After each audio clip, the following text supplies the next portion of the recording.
Кудайым буйрса, Кудай таалам канча өмүр берсе, ошонун баарын айтыш менен өткөрүүгө аракет кылайын деген жакшы тилегим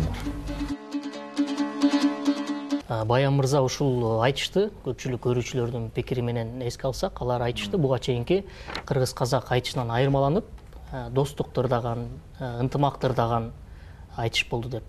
Анан сиздер айтсаңыздар, ушул катышуучу катары бул айтышка кандай баа бересиздер? Негизи айтыш жылдан жылга жаңыланып өсүп атат десек жаңылышпайбыз. Ар бир айтыштын өзгөчөлүгү болуп турат, элеңсеген нерсе. Бирок баягы жалпы масштабты караганда бирөөнө жагат, бирөөнө жакпайт. Жалпы көз карашты ала берсең, чайнала бересиң. Негизинен айтыштын болуп турганы жакшы. Баягы жакшы жагын алышыбыз керек да.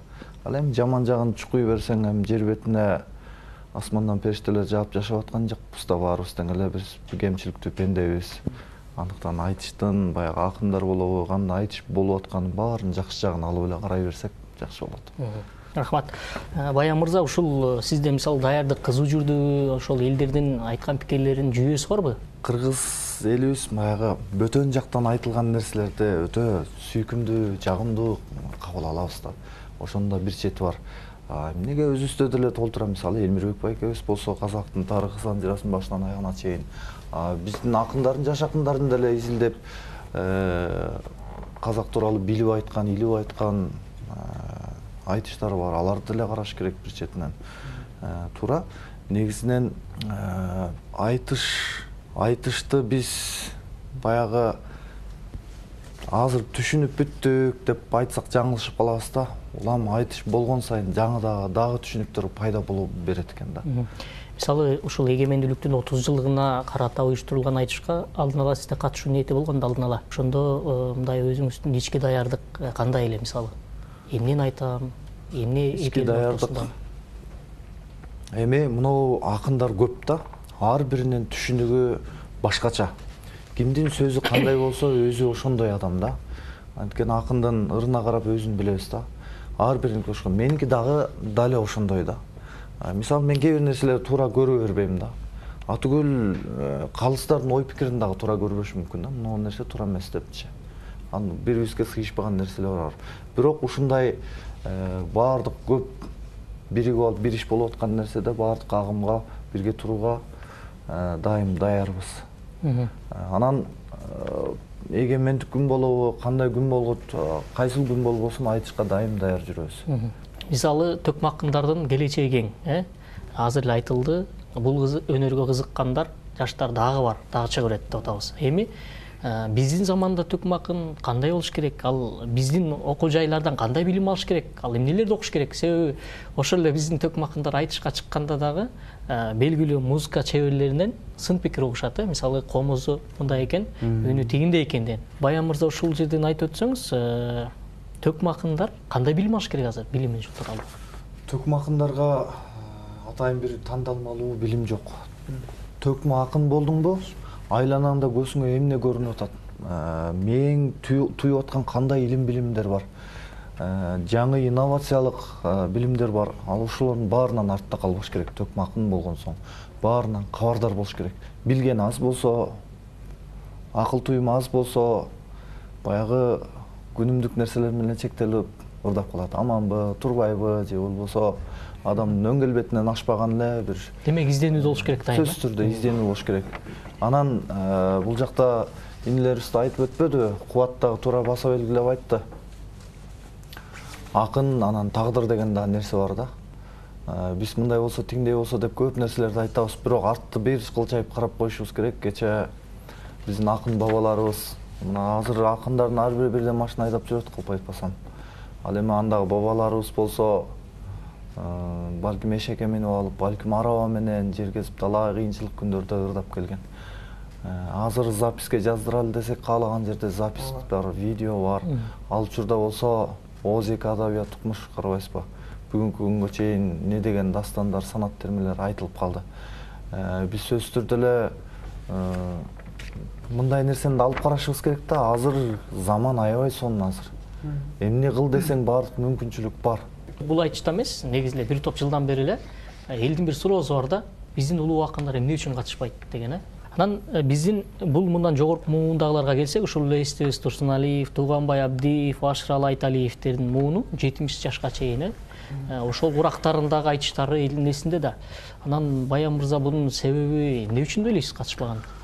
Жаштарга жол берүүнү каалашабы? Алардын атынан биз сүйлөп жооп берсек биринчиден туура эмес болуп калат экен. Бирок жеке сырткаркы түшүнүктөрүбүз менен караганда айтыш негизинен татаал нерсе, аябай татаал нерсе. Бир айтыш үчүн канча сарсана болосуң, канча ден соолугуңа да кайма болушу мүмкүн, ал дагы болушу мүмкүн бир четиненчи. Кээде айтыш дегенде бир башкача абалда болуп каласың да. Ал жагынан дагы алып карап көрүш керек. Негизинен жеке өзүм жооп берейин. Кудайым буйрса, Кудай таалам канча өмүр берсе, ошонун баарын айтыш менен өткөргөнгө аракет кылайын деген жакшы тилегим бар. Кечеги айтышка кайра кайтып келсек, геополитикада айтылды, ушул Кытай улуту, Орусия менен мамилелери, тил маселеси ошол эле. Аны казактардын, баягы акындарынын саясий пикири дагы мындай билинди да. Курч айтылды. Ошол боюнча биздин акындардын көз карашын кандай кабылдасак болот? Баян мырза. Негизи ушул айтылыш керек айтыштарда. Бул сөзсүз түрдө айтылыш керек. Жана баардык жоопту бирден бере кетейин. Казак кыргыздын айтышынын айырмасы деп эдиңизби? Бул жакта дагы бар да. Бизде мынау айтышта негедир үстүртөн бир атайын рамкага салып аткан сыяктуу бир нерселер бар да. Муну айтпагыла, анан тигини айтпагыла деп эле.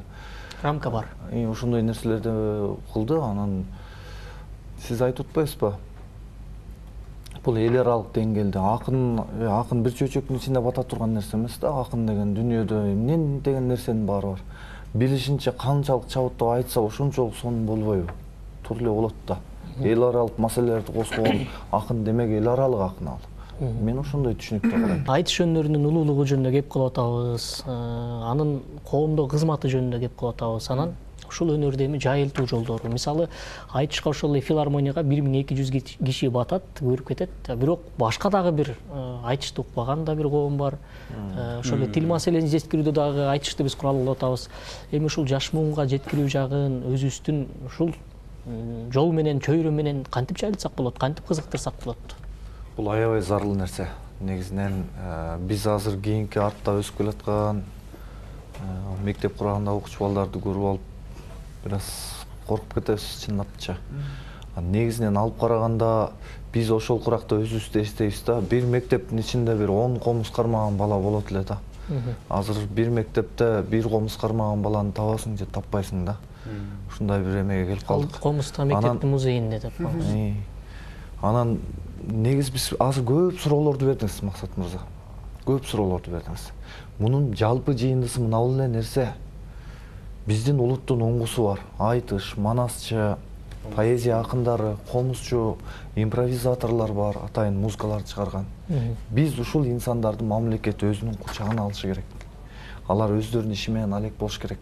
Алар жанагындай көр түшүк, көр турмуштан арылтыш керек. Ал жагын мамлекет камсыздап бериш керек. Анан гана боло турчу гана нерсе. Бул жөнөкөй эле нерсе, ушул эле.